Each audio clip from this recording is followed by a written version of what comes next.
महाशिवरात्रीनिमित्त तीर्थक्षेत्र हत्तरसंग कुडल इथं भक्तिमय वातावरणात महाआरती करण्यात आली। यावेळी भीमासीना संगमात हजारो भाविकांनी स्नान केलं। दक्षिण सोलापूर तालुक्यातील तीर्थक्षेत्र हत्तरसंग कुडल इथं महाशिवरात्रीनिमित्त बुधवारी सायंकाळी सीना भीमा नदीच्या संगमावर भक्तिमय वातावरणात आमदार सुभाष देशमुख यांच्या हस्ते महाआरती करण्यात आली। तर स्थानिक गुन्हे शाखेचे पोलीस निरीक्षक सुरेश निंबाळकर दाम्पत्यांच्या हस्ते दीपप्रज्वलन करण्यात आलं। त्यानंतर नदीला नैवेद्य अर्पण करण्यात आला।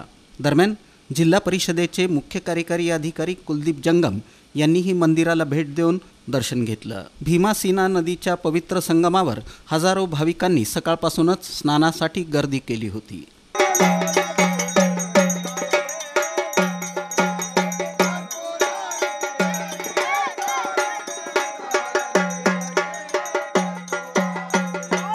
या महाआरतीला माजी सभापती डॉक्टर चनगोंडा हविनाळे, भाजपचे तालुका अध्यक्ष संगप्पा केरके, मधुकर बिराजदार, मल्लप्पा पाटील, अण्णाराव पाटील यांच्यासह भाविक आणि ग्रामस्थ मोठ्या संख्येनं उपस्थित होते। सूत्रसंचालन हनुमंत बगले यांनी तर प्रास्ताविक संगमेश जेवुरे यांनी केलं। संगप्पा केरके यांनी महाआरतीची पार्श्वभूमी मांडली। या प्रसंगी आमदार सुभाष देशमुख यांनी आपलं मनोगत व्यक्त केलं। सार्थ अभिमान आहे जे आदरणीय मोदी साहेबांनी असेल योगी जे असतील त्यांनी प्रयागराजला ज्या पद्धतीनं केलेलं आहे, मला असं वाटतं त्याच्यामुळे देशवासियांची भक्तिमार्ग खूप मोठ्या प्रमाणात वाढलेला आहे आणि आध्यात्मिक क्षेत्राकडे लोकांचा कल वाढत चाललेला आहे। आणि म्हणून कुडल संगमसुद्धा याच प्रकारचा आहे। 2 तालुक्याचा संगम असेल, 2 जिल्ह्याचा संगम असेल, 2 राज्याचा संगम असेल, 2 भाषेचा संगम असेल, या सर्व बाबी या ठिकाणी पाहायला मिळतात। आणि मी समस्त नागरिकांना विनंती करतो, हे खरोखरच पाहण्यायोग्य ठिकाण आहे। पुरातन विभागातून ज्या गोष्टी चालू आहेत, तर मराठी शिलालेखसुद्धा 800 वर्षापूर्वीचा मराठी शिलालेख या ठिकाणी आहे।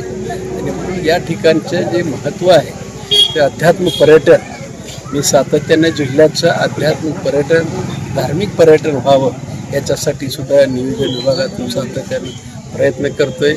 आता मला खात्री आहे देशाचे पंतप्रधान नरेंद्रभाई मोदी, राज्याचे मुख्यमंत्री देवेंद्र फडणवीस या क्षेत्रामध्ये आध्यात्मिक पर्यटनासाठी खूप सहकार्य करतील अशा अपेक्षा। भारतामध्ये हिंदू संस्कृतीमध्ये मोठमोठे नदी, अध्यात्माचं संस्कृती, सनातन संस्कृती ह्या हिंदू संस्कृतीला त्याबद्दल सांगते येतं।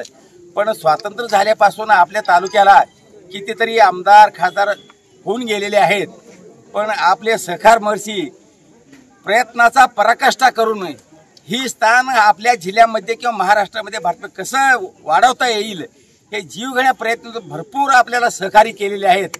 आणि सगळ्या बाबतीत ह्या गाव लहान असलं तरी सुद्धा देवस्थान आणि आपले सहकार महर्षी बापूसाहेब मोठे आहेत, हे यांची कृपा ह्या स्थानावरती भरपूर झालेली आहेत। वस्तुस्थिती पाहावं म्हणलं तर आपल्या जिल्ह्यामधलंच प्रसिद्ध स्थान आहे।